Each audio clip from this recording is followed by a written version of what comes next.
Radio Pays. 2 ans après, que reste-t-il du Grenelle des violences conjugales? Un Grenelle qui avait abouti en novembre 2019 à 30 mesures pour prévenir ces violences et mieux protéger les victimes. Malgré tout, depuis le début de l'année, le collectif Nous Toutes a recensé 100 féminicides, 100 femmes tuées par leur conjoint ou ancien conjoint. Pour en parler, nous sommes ce matin avec la déléguée régionale en Guyane aux droits des femmes et à l'égalité, Isabelle Iderkrivski. Bonjour. Bonjour. Merci beaucoup d'avoir accepté notre invitation, Isabelle Iderkrivski. Il y a encore 10 ans, personne ou presque personne ne parlait des violences conjugales.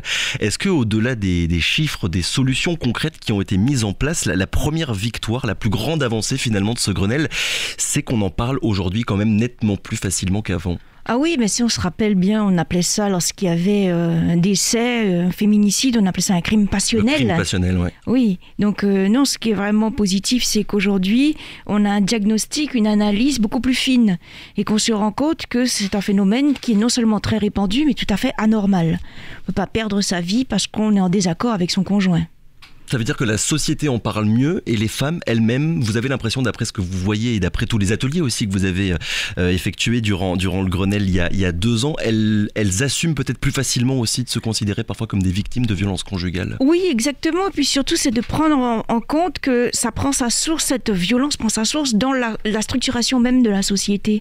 C'est que nous sommes dans une société où très genrée, où les hommes et les femmes ont des rôles bien spécifiques et on a tendance à les enfermer, à les cloisonner dans des stéréotypes.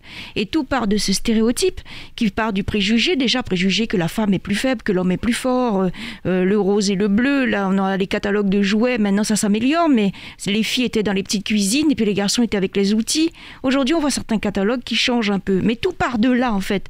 C'était important de bien dire, non, il n'y a pas de temps de séparation et on peut collaborer, non seulement travailler ensemble, et une femme a autant de compétences en mécanique qu'un garçon en couture. Donc ça, c'est important aujourd'hui de prendre conscience que ce sexisme et cette pensée sexiste est à la source même des violences, parce que l'homme domine. Ou bien un des partenaires considère qu'il domine. Mais cette pensée sexiste, ça ne se règle pas en quelques années. Il y a la ministre chargée de l'égalité, Elisabeth Moreno, qui a déclaré qu'un changement culturel profond était amorcé sur la question des violences conjugales. Vous êtes d'accord avec ça? On est au début finalement de quelque chose qui est en train de changer? Ah oui, en fait il a démarré déjà depuis quelques années. Il a pris un tournant particulier avec les mouvements MeToo parce qu'ils ont touché beaucoup de sociétés occidentales. En fait, chacun avance à son rythme. Ce ne sera pas une révolution en même temps pour tout le monde. Ce qui est important, en tout cas, oui, c'est qu'il y a ce changement qui est en bonne voie. Pourquoi ? Parce que déjà on forme. Aujourd'hui, depuis cette rentrée, dans les instituts nationaux supérieurs du professorat et de l'éducation, là où on forme les futurs enseignants, ils reçoivent maintenant une formation sur l'égalité homme-femme. Bon, avant, ça n'existait pas du tout, on n'en parlait pas. Donc aujourd'hui, les enseignants eux-mêmes auront des outils pour pouvoir parler à leurs élèves. Moi, je suis d'une génération qui n'a même jamais entendu parler d'égalité homme-femme. Et le lundi matin, les garçons faisaient du sport et les filles, nous, on était convoqués pour faire de la couture. Donc, il n'y a pas si longtemps que ça. Donc, aujourd'hui, on voit bien qu'il y a cette évolution dans la formation. Dans le Grenelle aussi, il y a une demande qui avait émergé, c'était de former les forces de l'ordre. Parce que beaucoup sont complètement déstabilisés et démunis. Et cette femme qui vient, qui me parle de sa situation, mais qu'est-ce que je fais ? Et qui sont primordiales dans la prise en charge, justement, de ces oui, si c'est pas pris au sérieux, si c'est pas écouté. Donc aujourd'hui, on a pris conscience aussi qu'il était important d'avoir des fiches de renseignements pour savoir quel est le degré de danger auquel est confrontée cette personne. Puis actuellement, les médecins traitants, aujourd'hui, peuvent signaler au procureur. Ils ont cette possibilité de signaler au procureur.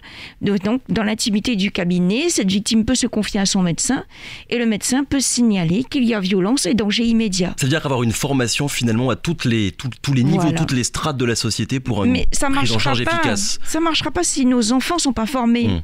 Donc c'est pour ça que ça prendra du temps. C'est pour ça qu'on parle aussi de ce changement culturel, mais sur la durée. Parce que je vois bien les anciennes générations qui ne comprenaient comprennent même pas à quoi ça sert et beaucoup de femmes d'ailleurs qui sont contre le féminisme, qui me disent ça m'effraie ce discours. Je trouve qu'elles sont un peu trop énervées, agressives ces femmes qui parlent. Donc beaucoup ont encore beaucoup de difficultés à entendre le discours féministe. Donc ça va prendre du temps. Mais discours féministe, ça veut pas dire on fait sans les hommes, c'est pas un renversement de situation. C'est simplement parler surtout toujours d'égalité. Et dire donc c'est tout à fait possible et puis déconstruire les stéréotypes. Il y a encore une honte à en parler, à se dire victime de violences conjugales. Il y a beaucoup de personnes aujourd'hui qui dénoncent le climat de victimisation de notre société comme si c'était quelque chose de facile à faire, alors que la prise de conscience et la prise de décision d'une femme victime de violence, la prise de décision de stopper, de mettre fin à ces violences, c'est quand même profondément compliqué. Ah, c'est extrêmement compliqué. Et puis je vois aussi la violence des réactions. Je lisais par exemple chez un de vos confrères, juste un petit commentaire concernant une affaire qui est en cours en ce moment et le jugement a été rendu. Et le commentaire disait « Oh, mais il n'y a pas de sujet plus important en Guyane, on n'a pas d'autres difficultés plus importantes.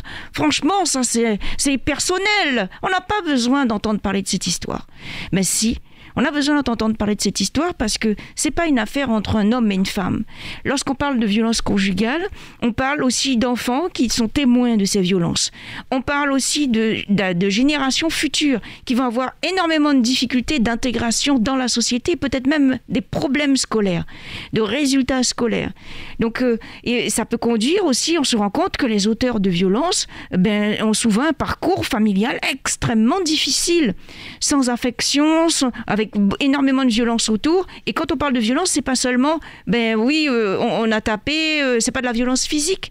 Ça peut être aussi une violence psychologique extrêmement puissante. Parce que c'est vrai, quand on pense violence conjugale, on pense automatiquement à des coups, voire à un meurtre, mais c'est beaucoup plus parfois sournois que ça. Ah, c'est sournois. Les victimes, parfois, elles ont même des difficultés à expliquer ce qu'elles vivent et elles sont en tension extrême. Ça peut être la violence économique ou mais non, mais tu travailleras pas, c'est moi qui je m'en occupe. Et les téléphones portables qui sont confisqués pour vérifier ce que tu en as fait dans la journée, ou elles sont surveillées pour savoir où elles vont dans la journée, donc elles sont géolocalisées. Donc tout ça, ce sont des violences psychologiques énormes ou des violences économiques parce que c'est l'homme, on va dire c'est le dominant, parce que j'ai des cas aussi de couples homosexuels, donc que c'est un homme ou bien de deux femmes. Donc là aussi, il faut bien prendre conscience que c'est une situation de domination au sein d'un couple. Il n'y a pas d'égalité. Pratiquement, concrètement, quelles sont les avancées, les réelles avancées, les choses qui sont déjà faites en Guyane, qui ont déjà été mises en place depuis le Grenelle d'il y a 2 ans? On a les formations de forces de l'ordre, formation des enseignants, le centre de prise en charge et de suivi des auteurs de violences, l'étendue du 3919 aujourd'hui qui était localisé surtout aux horaires métropolitaines. Aujourd'hui, nous avons un 3919, un numéro d'écoute qui est vraiment à la disposition des femmes victimes ou des victimes en général. Une plateforme en ligne également. Exactement, plateforme en ligne. Et l'avantage aussi, c'est qu'on ne peut pas suivre vos traces lorsque vous surfez. Donc ce 3919, 24/24, 7 jours sur 7. Une cartographie aussi. Ça, c'est un très beau travail qui a été réalisé par l'Arbre Fromager, qui a reçu les financements de mon ministère pour réaliser une cartographie qui consiste à localiser sur la Guyane les centres d'accueil des victimes, les professionnels du sujet, les professionnels de santé dédiés à ces sujets, les associations ressources partout en Guyane. Donc aujourd'hui, les places d'hébergement aussi, ça a toujours été un problème. Le problème des places d'hébergement, c'est un problème récurrent parce qu'on a un problème de logement tout court, en fait. Donc un logement d'urgence, c'est pire. Il y en a combien aujourd'hui en Guyane de places 45. Oui. On a 45 places, on va dire. Donc plus qu'il y a 2 ans. Oui. En fait, on en était à 37, on a eu une augmentation. Maintenant, on demande à ce que ces places soient pérennisées parce qu'on nous a offert généreusement cette augmentation jusqu'en décembre 2021, 31 décembre. Et là, on demande pour 2022 que ces places soient stabilisées. Alors, l'idée, c'est quand même pas toujours de déplacer les victimes.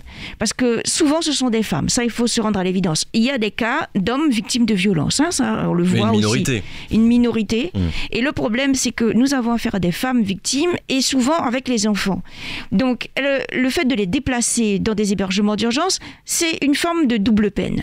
Parce qu'on les déplace et l'enfant, il n'est plus dans sa commune, par exemple, il n'est plus dans son école, il n'est plus dans son logement, ils doivent déménager. Et donc c'est à l'auteur finalement de quitter le logement. Avec la création des centres de prise en charge des auteurs, c'est ça l'idée. L'idée, c'est de dire, c'est une personne qui est déplacée. Et c'est pas seulement le déplacement de cette personne, c'est cet accompagnement aussi, accompagnement psychologique. Souvent, les violences sont reliées à des addictions, donc un accompagnement aussi au niveau de la santé, voire même jusqu'à la réinsertion professionnelle pour ceux qui sont véritablement en difficulté. Donc là, on veut absolument soigner, en réalité. Et si on ne prend pas en charge la source du problème, ça veut dire la personne auteur de violence, si on ne prend pas la source du problème en charge, on va se retrouver dans une situation où l'auteur sera remis dans la société. Bon, il va purger une peine, ok, puis remis dans la société. Voilà. Un des points qui revenait très souvent dans les débats du Grenelle, c'était l'isolement des victimes, notamment en Guyane, des victimes qui ne connaissaient pas et qui ne connaissent pas encore aujourd'hui leurs droits, qui ne savent pas, dans beaucoup de cas, à qui faire appel, comment s'en sortir. Sur ce point, est-ce que vous constatez du changement ? Oui, parce que, par exemple, pendant le premier confinement de 2020, la ministre nous a demandé de mettre en place des permanences en centres commerciaux. Alors là... c'est bien, puis on se dit oui, mais en Guyane, c'est quoi exactement une permanence en centre commercial ? C'est Matoury, et puis un petit peu de Cayenne, où est-ce qu'on met ? C'est quoi concrètement ? Et là, on a utilisé ce point de départ, donc on a lancé dans les centres commerciaux des permanences juridiques totalement gratuites avec l'aide du barreau. Donc Maître Lingibé, bâtonnier, est venu nous aider en renfort avec des associations.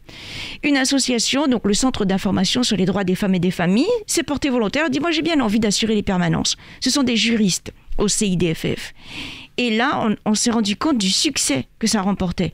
Au début, les gens étaient un peu timides, passaient 2-3 fois devant le stand. Et on s'est rendu compte que, malheureusement, on pourrait presque dire, ça a tellement bien marché, qu'on a la possibilité aujourd'hui, on a eu la possibilité d'étendre ces permanences dites centres commerciaux. Mais en fait, aujourd'hui, on en a à Mana, on en a à Maripasoula, on en a à Saint-Laurent, Macouria et Cayenne. En fait, le centre même, le siège est à Cayenne. Donc petit à petit, en fait, et on a une demande sur Apatou qui dit « venez, on vous attend ». Et Saint-Georges aussi. Donc là, l'avantage, c'est qu'en partant de cette permanence centres commerciaux, on a inventé un modèle local de permanence en milieu rural, en réalité. Et c'est qui ? Ce sont des juristes qui offrent leurs services gratuitement. Oui, parce que c'est vrai que toutes les mesures ne sont pas applicables de la même façon partout sur le territoire. Alors malgré tout, néanmoins, il y a beaucoup d'associations qui, contrairement à ce que prétend le gouvernement, pointent du doigt ces associations, un bilan mitigé du Grenelle, des lois qui ne sont toujours pas appliquées, un manque de prévention, vous en avez dit quelques mots, notamment auprès des enfants dans les écoles, et la question des moyens financiers qui sont jugés insuffisants. On retrouve ici en Guyane les mêmes manquements constatés partout ailleurs en France ? Ça dépend des situations, on va dire, parce que par exemple, il y a des dispositifs ici qui sont appliqués tels quels et on est bien content, mais le problème c'est qu'ils ne fonctionnent pas réellement, ils ne sont pas réellement adaptés à notre territoire. Comme le bracelet. Oui, voilà, le bracelet anti-rapprochement. Alors justement, on parlait des kilomètres, c'est entre 1 km et 10 km. D'accord. Donc ça ne peut pas être plus de 10 km, mais en tout cas pas moins d'1 kilomètre. Alors le problème, c'est ce bracelet anti-rapprochement. Il envoie une alerte si l'auteur se rapproche de sa victime. On a un petit problème lorsqu'on doit placer ce dispositif, on imagine, à Camopi, où on doit placer ce dispositif à Irakubo ou à Sinamari. Le monsieur, il peut plus sortir du tout parce que ça va toujours biper. Donc, et ça, voilà, il y a des dispositifs de cette manière qui, nous aujourd'hui, qui sont arrivés en Guyane, mais qui ne marchent pas encore. On attend de voir. Voilà, et sur les moyens, est-ce que vraiment l'effort est fait, notamment auprès de la justice ? Il y a l'ancien procureur de Cayenne, Éric Vaillant, qui est aujourd'hui procureur à Grenoble, qui a déclaré que certes, depuis 2 ans, la réponse pénale, elle était plus rapide, mais que les moyens étaient toujours insuffisants. Est-ce que vous partagez ce constat qu'il faut mieux doter la justice, notamment en recrutant des magistrats supplémentaires pour que la réponse judiciaire soit vraiment efficace ? Alors, je pourrais généraliser. Je prendrais l'exemple des travailleurs sociaux. Par exemple, il existe des postes de travailleurs sociaux en gendarmerie. Ce sont des postes qui sont là, ils existent, ils sont fléchés, gendarmerie, ils sont financés. Le poste existe, il n'y a pas de candidat. Le problème que nous avons, c'est qu'il n'y a pas de candidat. Il y a des postes qui ne sont pas pourvus. Ou des candidats qui vont rester 6 mois, qui vont dire ça me plaît plus, j'ai plus envie. On a un véritable problème de recrutement en général. D'attractivité finalement. Oui, d'attractivité, de recrutement en général, de stabilité des équipes, parce que on a un contexte particulier. Donc ça, c'est une réalité du terrain. À chaque fois, par exemple, les moyens sont là, les postes existent, le financement, la personne peut être recrutée demain matin si elle veut. Pas de candidat. Et comment ça se fait? Comment on change ça?